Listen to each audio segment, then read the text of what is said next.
Hi everyone, in front of me I've got Redmi 10 and let me share with you how to turn off running apps on this device.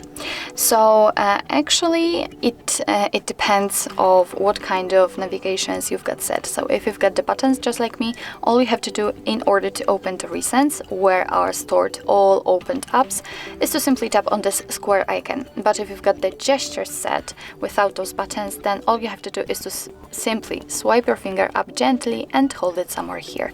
So let me enter the recents, let's tap on the button, and as you can see here we've got all previously opened apps. If you'd like to, you can remove particular ones manually.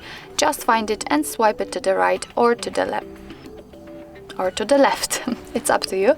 But if you'd like to close all of them, just tap on this X button. As you can see, we got back to the homepage, we had the information, so let's enter the recents in order to check. And here we've got no recent items, so it means that we just successfully closed all background apps.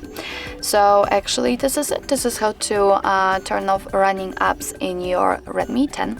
Thank you so much for watching. I hope that this video was helpful, and if it was, please hit the subscribe button and leave the thumbs up.